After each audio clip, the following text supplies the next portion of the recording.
It's going to be just so much more rare for players with the changes in college basketball to stick with programs year after year when there's opportunities for them to leave, and we know how many opportunities there are. And I'm not knocking the guys that leave, but at Cincinnati, we're going to really celebrate the guys that stay around, and they play their last game of eligibility at home at Cincinnati. And David DeJulius has done that. And I know he didn't start here, but he could have left during the transition a couple years ago. He certainly is an all-league guy last year with the ability to leave and play right away, could have left. And he stuck with Cincinnati when he didn't have to and had other options. And he loves this place. He's invested. We are going to celebrate the heck out of those guys moving forward. And I think you build programs with guys like that, you take steps forward, and he's given his heart and soul. So I was thrilled tonight that our fans recognized him the way they did when he came out of the game. I just thought that was so special. We have this is just one of those special places in college basketball. Our people get it, like they get it, and that was a moment that he deserved. So I'm happy for him, and it didn't hurt that he goes with a career high 30 and plays the way he does. So really cool night for David DeJulius. Certainly you recognize guys like Kalu and Rob. It's not the same because they're here for 1 year, but it's still cool that they finished their eligibility here. And I told Rob, I try not to let it creep in my mind, but I think about what it would have been like if, man, I could have had him every night, even had him when he came off the injury there, because he would have impacted our team in such a great way. And then Kalu, he's just really responded. And we talk about how we want to be a program that responds the right way. He's responded the right way to going through some major ups and downs. Not the year that he wanted, especially early, and not the role that we recruited him to play and he wanted early, but he kind of just kept fighting. And I thought his minutes tonight were terrific, especially in the first half. I told him this a month ago or so. We were having coffee across the street here off the campus, and Dave is not an easy nut to crack. You guys that covered him know that.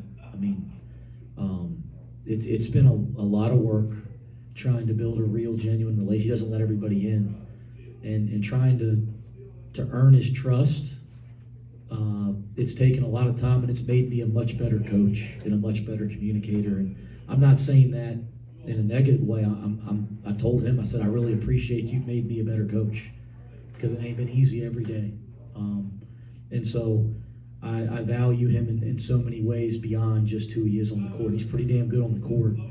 But how about the guy that he is off the court, and how he shows up for things that have nothing to do with name, image, and likeness to support things in this community. Now, a lot of players are doing that now, but they're getting paid. He's just showing up at preschools and middle schools and mentoring kids, and shows up to work camp in the summer, stays extra hours to help kids out. I mean, he's really embraced all parts of living in this community. And so, there's a lot of neat things about him, but I am proud of the relationship that we've developed. And like any good relationship, it took some time. Yeah, I do think you step back sometimes. It's not like I sit there coaching thinking about 20 wins. I coach, and I really challenge myself to think about getting better today and controlling what I can control. But if I sit back and dream, the things I dream about are national championships and conference championships and stuff like that. That's what I dream about. But I do think in the same token, you do step back and you go, okay, 20 wins in college basketball in the regular season, something, and it's progress. And I said that to our team and our staff. It doesn't mean that we're going to stop. We ain't satisfied, but I do think it's something. And I think six times now in coaching, I've been a part of teams that did that, and I am proud of that. It is. It's like there's a cause and effect to everything. Vic's injury was tough on our team in a lot of ways, and tough on him, but it gave Kalu some opportunity, and he's not only was prepared for that opportunity by how he's worked, but then he's gotten some confidence with that opportunity, and now he's able to impact the game, in different ways, and we saw that tonight. And now I think we're trying to get Vic back in the grind. It was hard tonight, but I thought he'd be good tonight because he had a good week of practice. But the foul trouble hurt him, and I could have played him a little bit more with two. But I'll tell you what, guys, I got a lot of respect for SMU.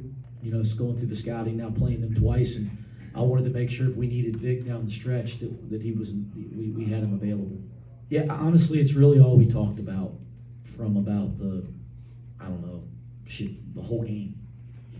All we talked about the whole game was let's sprint back and let's defend our tails off. Because I thought when we were doing that, good things were happening. We obviously had a good rhythm offensively. The ball was going in. And I thought early in the game, the ball was going in so well, it's almost like we didn't have the kind of defensive intensity because it just feels like the game's going well. And I want us to get to the opposite mindset, that our defensive energy and intensity is what it is all the time, regardless of circumstance. And then I thought early in the second half, we were a little lackadaisical and comfortable, maybe for a while there in the second half. But I did think down the stretch we got some necessary stops. They weren't the prettiest ones, but we finally got some stops. And you do look down and you go 34%, and that is what you want to see from a field goal percentage standpoint. Yeah, I thought strategically the game was, I think that's what you're asking about, the strategy. I thought it was really interesting. They were really blitzing the ball screen early, like heavy on everybody. I thought we did a nice job of dealing with that and getting the ball out of our hands and sharing it. And I think we came by some really good shots. They go completely away from it and start dropping everything in the ball screen. And I think all of a sudden you saw us get downhill. And I thought that was a big emphasis. I thought we did a nice job a couple times in some of our handoff to ball screen actions to hit the roll. And then transition, when we did get live ball stops, and I was begging for more and more of them. Every time out, all I was talking about was let's get stops. And I thought when we got live ball stops and ran, and we didn't have a silly turnover, we had a couple silly ones, but I thought when we didn't have a silly turnover and ran, I thought we were getting downhill and getting to the rim in transition. So I think that's where you see kind of the discrepancy there, 3s to 2s. Yeah, I thought we had a good flow on offense.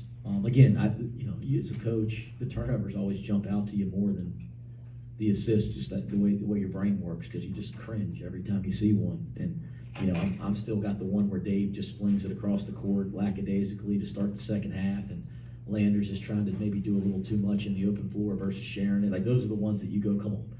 And imagine how I felt at Memphis after 22. It's like I couldn't get it out of my head, for gosh sakes. But you do look down, and 20 is really good. And I think the lesson that we'll continue to preach to this team and show to this team and get this team to buy into is when we do our job offensively and we run and we get into the right spots and we just make the simple, obvious pass, we got really good players that then have an advantage that can make plays. When we try to do a little too much, everybody that watches us knows that's where we get in some trouble.